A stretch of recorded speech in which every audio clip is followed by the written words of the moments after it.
Bueno, buenos días, mucho gusto, mi nombre es Mónica Silva, yo soy fonoaudióloga especialista en audiología y estoy certificada en la terapia de reentrenamiento del tinnitus.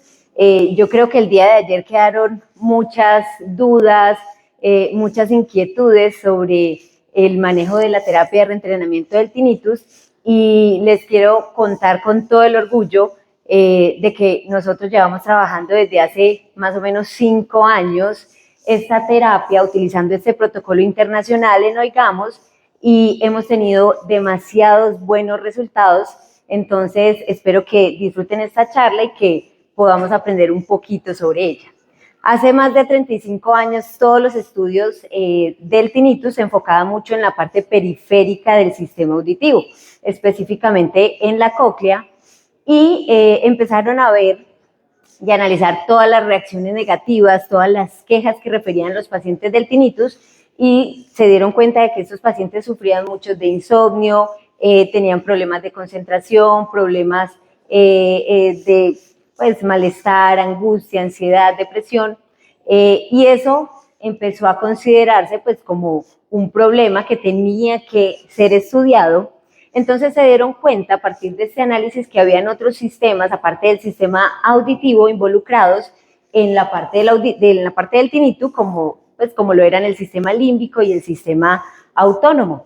Y esto creó la base para el modelo neurofisiológico del tinnitus, que hace un enfoque en que el paciente experimente tinnitus y no sufra por el tinnitus.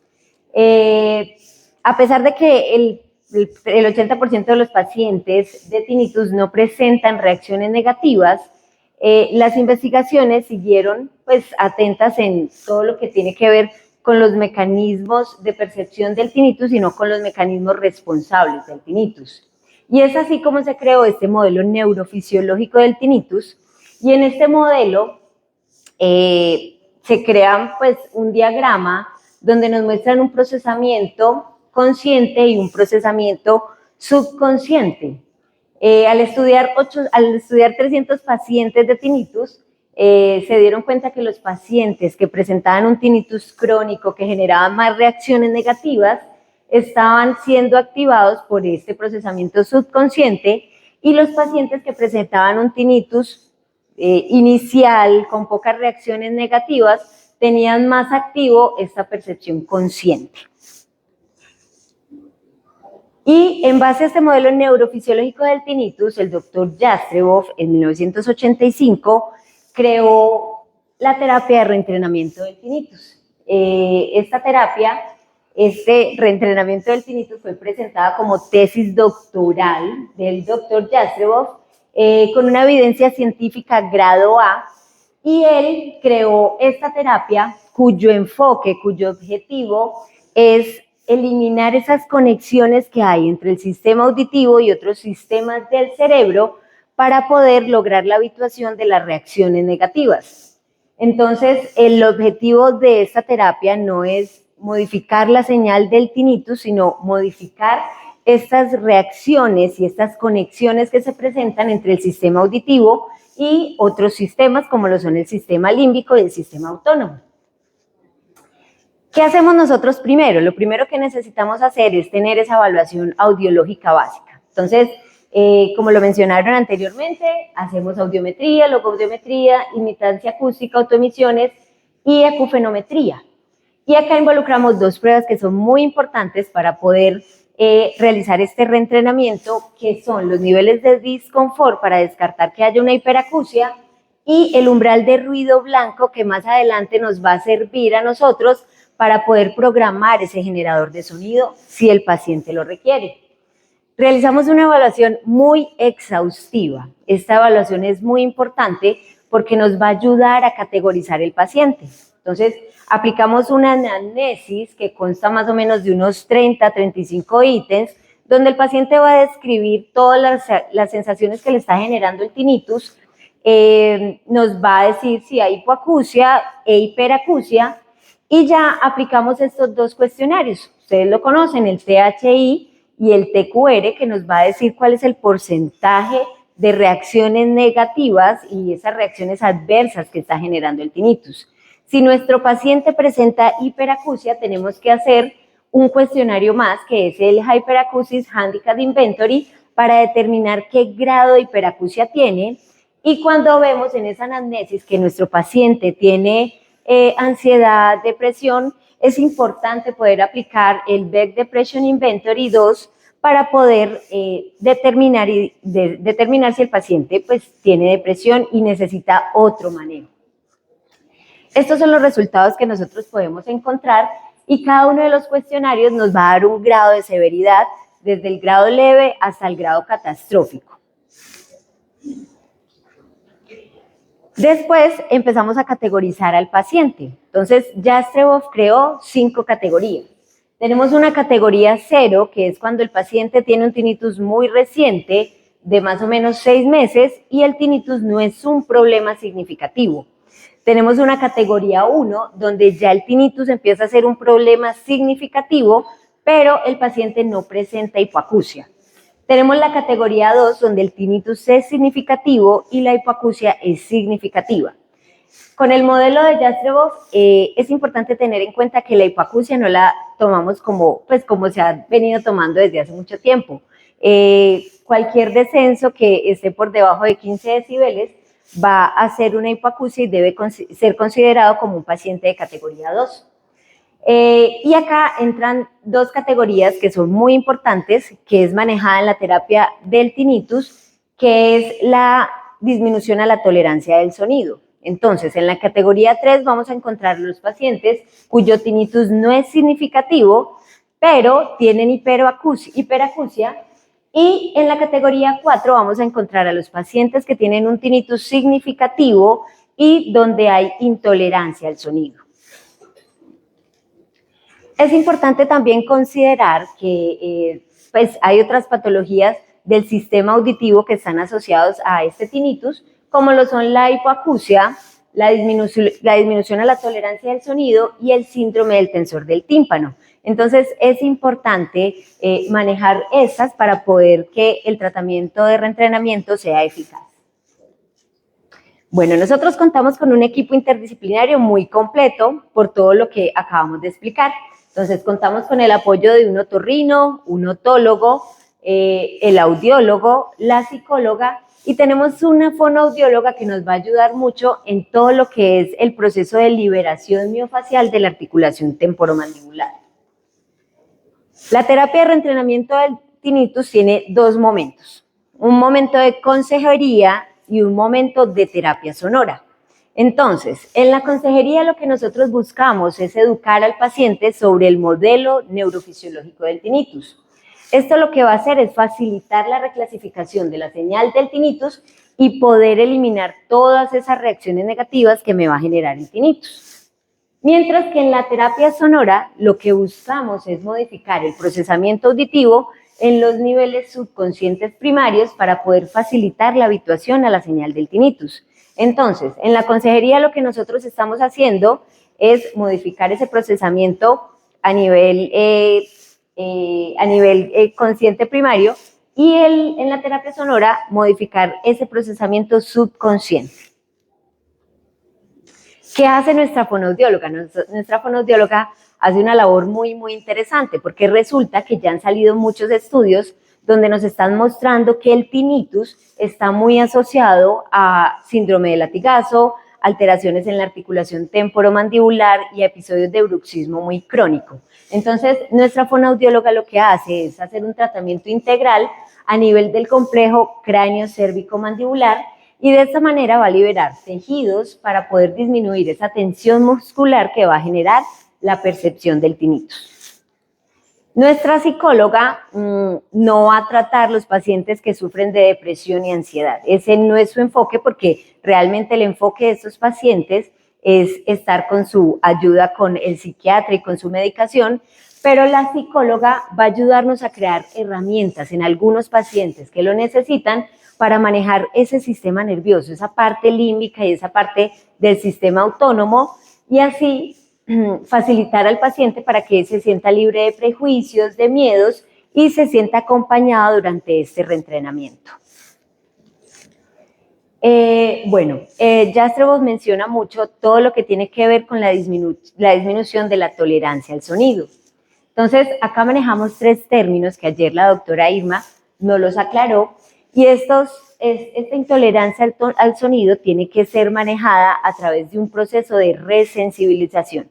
Siempre que encontramos un paciente categoría 3 o categoría 4, es muy importante disminuir esta tolerancia al sonido y tratarla, porque si no, no se va a poder manejar el tinnitus. Entonces, encontramos que está la hiperacusia, que hace que los sonidos se vuelvan incómodamente fuertes, es cuando hay una mayor amplificación pues, de ese sistema auditivo. Está la misofonía, que ya es la activación de ese sistema límbico y es la aversión a algunos tipos de sonido.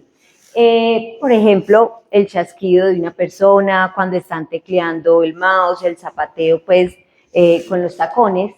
Y está la fonofobia, que es el miedo irracional al sonido. El paciente siente temor ante determinados sonidos, y esta fonofobia ya requiere un acompañamiento por parte de psiquiatría. Bueno, me enorgullece mucho poderles presentar este estudio. Este estudio se empezó en el 2021 con los pacientes de EPS-Sura. Hasta el año pasado teníamos 1.855 pacientes. Estos pacientes entraron en este reentrenamiento. A cada uno se le ha aplicado la evaluación completa con los exámenes auditivos, toda la anamnesis, los cuestionarios y la categorización de su tinnitus, para darle a cada uno pues un manejo específico. En ese momento teníamos 1.855 pacientes y habíamos egresado el 45% de esa población. Estos pacientes han sido egresados porque logramos eliminar el 50% o más de esas reacciones negativas. Nosotros aplicamos cuestionarios al principio de la evaluación, a los 6 meses y al finalizar el tratamiento. Y cuando ya ellos son egresados es porque se eliminaron las reacciones negativas del tinnitus y se logró racionalizar el tinnitus. Podemos ver también que tenemos una tasa muy baja del 1% para los pacientes que son no adherentes a este tratamiento, y tenemos un 6% de pacientes inactivos. Nosotros llamamos pacientes inactivos a los pacientes que por problemas administrativos o problemas de logística para desplazarse hasta las terapias, pues no pudieron continuar con el tratamiento. Entonces vemos que los resultados de esta terapia pues son maravillosos. Acá podemos ver cuál es la mayor incidencia. Todos los estudios que nosotros encontramos del tinnitus son del 2000, son muy viejitos, y poder pues mostrarles este estudio también nos da pues una fuente de certeza pues mucho más grande. Vemos que la población con mayor prevalencia de tinnitus es la población femenina, y acá estamos viendo la incidencia por género, por edad, perdón.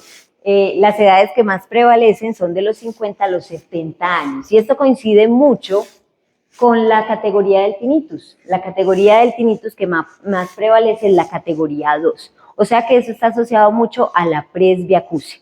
Vemos que hay muchos tinnitus que están asociados a pérdidas auditivas, y las pérdidas auditivas siempre se tienen que manejar con amplificación. Bueno, ¿qué podemos concluir de esta terapia? Qué pena. Lo principal es que esta es una terapia que está soportada por evidencia científica. Ustedes donde quiera que busquen van a encontrar soporte científico sobre la terapia de reentrenamiento del tinnitus. Es una terapia que se puede realizar desde la categoría 0 hasta la categoría 4. Los pacientes pueden tener reacciones mínimas y se puede empezar a manejar. El paciente que llega, que tiene un tinnitus, que siente curiosidad y que averigua que ya se está tratando el tinnitus, puede ser tratado desde una reacción mínima hasta una reacción catastrófica. Siempre vamos a tener que utilizar un generador sonoro. No necesariamente tiene que ser el audífono convencional, también podemos utilizar un generador sonoro ambiental. Siempre que hay un paciente con categoría 2, lo que les mencioné anteriormente, debe ser amplificado. La consejería es el éxito de esta terapia. Sin consejería, la terapia de reentrenamiento del tinnitus realmente no sería satisfactoria. Se pueden tratar los tinnitus de origen periférico y de origen central, y lo que nosotros buscamos es lograr la habituación del tinnitus. También se le facilita mucho al paciente porque el paciente tiene que desplazarse solo una vez al mes durante 6 a 12 meses, que es lo que dura el tratamiento. El problema realmente no es el tinnitus como tal, sino las reacciones emocionales que genera él. Los pacientes llegan al consultorio y nos dicen, por favor, doctor, usted me va a curar del tinnitus, y realmente nosotros les decimos, es que nosotros no los vamos a curar del tinnitus porque tú no estás enfermo. Lo que vamos a hacer es eliminar esas reacciones negativas, hacer que si tú sientes todo el tiempo el tinnitus, pues que ya lo vayas a sentir un 10% del tiempo. Cuando nosotros le decimos esto a los pacientes se sienten muy esperanzados pues en todo su proceso de reentrenamiento. Bueno, acá yo fui un poquito exagerada, les quiero mostrar toda la revisión bibliográfica que ustedes pueden encontrar en torno a la terapia de reentrenamiento del tinnitus. Esto es un 60% de todo lo que existe en la literatura desde 1990. La terapia de reentrenamiento del tinnitus cuenta con una sustentación teórica muy, muy amplia en todos los idiomas, en todos los países. Van a encontrar sobre la terapia de reentrenamiento del tinnitus. Si nos metemos a los buscadores, vamos a encontrar más de 6.850 resultados de los beneficios de la terapia de tinnitus, y podemos encontrar en las revistas médicas y en toda esa evidencia científica más de 160 resultados donde muestran cuál es pues el porcentaje, el 80% de los pacientes mejoran con el reentrenamiento del tinnitus. La terapia de reentrenamiento del tinnitus se realiza en todo el mundo. Estábamos hablando en estos días de que cuando la doctora Marcela Escobar se certificó, habían apenas 55 países que se estaba manejando la terapia, y hoy en día es una terapia que se conoce en todo el mundo por el protocolo internacional y por la evidencia científica que está soportada tan claramente que nos demuestra la eficacia de esta terapia. Entonces, yo los invito pues para que nos sigan en la página de Oigamos. Tenemos muchos casos, muchos pacientes con diferentes tipos de tinnitus donde hemos demostrado que con el reentrenamiento su calidad de vida mejora un 100%. Muchas gracias.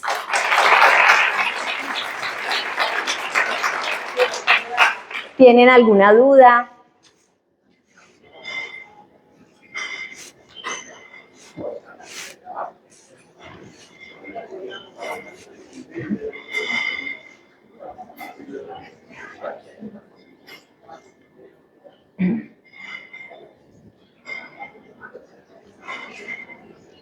Dos preguntas. La primera, ¿habría alguien que no sea candidato para este tipo de entrenamiento?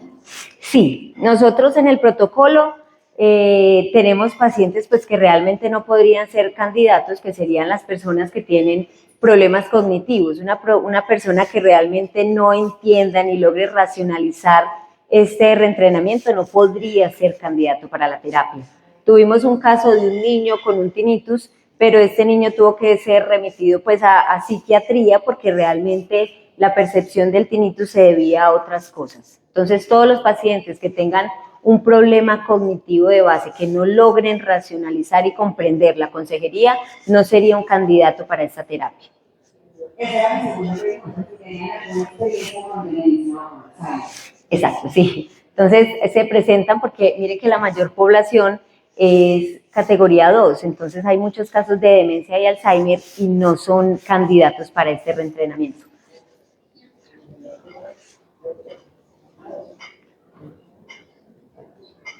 Para contestar tu pregunta, básicamente los pacientes que tienen problemas cognitivos, Alzheimer, demencia senil, no podemos utilizar el PRDI y básicamente, pero sí les podemos prestar ayuda. Es el caso en el cual los generadores de sonido, específicamente yo he tenido dos pacientes, ya personas mayores, un Alzheimer y una demencia senil. ¿Qué hicimos con estas dos personas? Utilicé los generadores, por ejemplo, como el de Wireless, de Beatles, con la música Zen. ¿Por qué? Porque es un sonido muy agradable. Entonces, básicamente lo que buscamos es enmascarar. Con un estímulo agradable para ellos, que puede ser como que un 3 tipos, pues entonces se va variando para que no se fatiguen con él, y eso es lo que hacen. Y realmente reciben muchísimo beneficio, porque les quita toda el estrés que genera.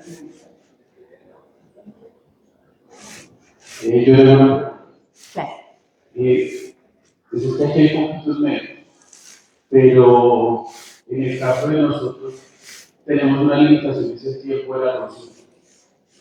Entonces tengo dos preguntas, pero varias preguntas, pero una de ellas es, por ejemplo, en el caso de la aplicación de las escalas, ustedes han intentado que el paciente, ustedes le den la escala o las escalas y él las haga de manera autónoma, entonces las lleve a respuestas. Bueno, ¿O ven alguna diferencia entre ustedes aplicar la escala y que el paciente la responda? Bueno, nosotros no aplicamos las pruebas porque no sería pues una respuesta muy objetiva. Entonces lo que hacemos es que él, mientras está en la sala de espera, se le da un iPad donde él empieza a responder los cuestionarios. Ya una vez que pasa a evaluación, si determinamos que, por ejemplo, es un paciente con hiperacusia o un paciente con depresión, ya al finalizar la consulta se le presta nuevamente los cuestionarios que le hacen falta para llenarlos. O sea, sí, el paciente los hace. El paciente los hace solo, sí, siempre los hace el paciente solito. Yo vi que ustedes decían que el paciente más o menos una vez al mes está consultando y que sus pacientes eran de Sura. O sea, a mí me llama muchísimo la atención porque no sé cómo será en otras partes del país, pero la consulta en este caso con odontología es una consulta que puede, o sea, yo veo un paciente hoy y lo puedo volver a ver en 3 meses, en 6 meses o incluso puede pasar un año. Entonces, sí me llama la atención mucho porque veo que el paciente necesita como un seguimiento, una periodicidad que nosotros pues muchas veces no les podemos garantizar. Ustedes han intentado de pronto de alguna manera tratar de que el paciente pueda, yo sé que la parte de consejería no, pero la otra parte como el seguimiento de la escala o la parte del entrenamiento lo puede hacer el paciente de manera remota sí, que tenga que de pronto necesariamente asistir a la consulta. Bueno, lo primero que nosotros necesitamos es ver al paciente para categorizarlo. De hecho, ya hoy en día, gracias a toda la programación a distancia, estamos haciendo programación remota con el uso del generador de sonido y se hace la telellamada y se realiza la consejería virtual. ¿Y cómo lo lograron hacer con la EPS? ¿Cómo lo Sabes que hemos sido súper afortunados porque EPS Sura es la única EPS de todo Colombia que está brindando todo el reentrenamiento del tinnitus, donde les autorizan todo el proceso de evaluación, el tratamiento, les autorizan todo el paquete de terapias y se realiza sin ningún problema. La doctora Marcela te iba...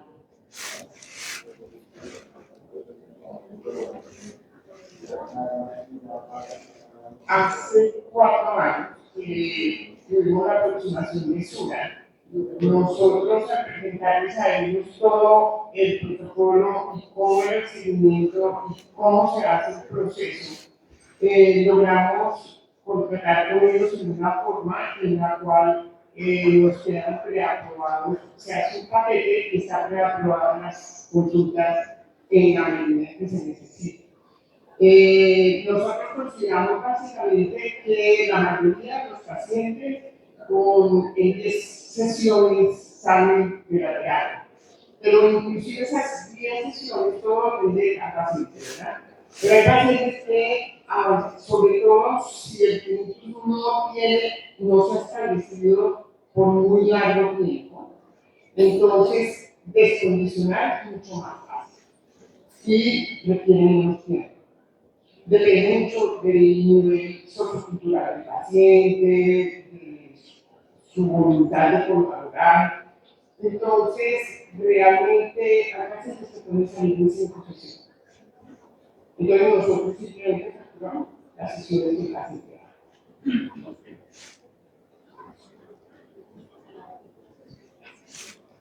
Ustedes podrían de pronto, no sé, yo he que presentar unas escalas, pero yo sé que el TH y el TLQ, pero la literatura no sé si está validada en español. Entonces, ustedes no nos las podrían compartir para nosotros. Claro que sí. Sí, están. Entonces, si las tienen, pues como ustedes ya las tienen, de pronto si no las pueden compartir Claro que para compartírselas al auditorio médico y pues obviamente no médico para poderlo como generalizar, porque me llamó muchísimo la atención el estudio que ustedes tienen y es un estudio gigante, tiene un número de pacientes muy importante y pues sería muy chévere que todos pudiéramos como manejar el mismo idioma y por qué no nutrir la información que ustedes tienen en los diferentes centros donde se maneje el tinnitus. Entonces, Claro que sí, nos encantaría. Bueno, muchísimas gracias, doctora. Gracias. Los invitamos a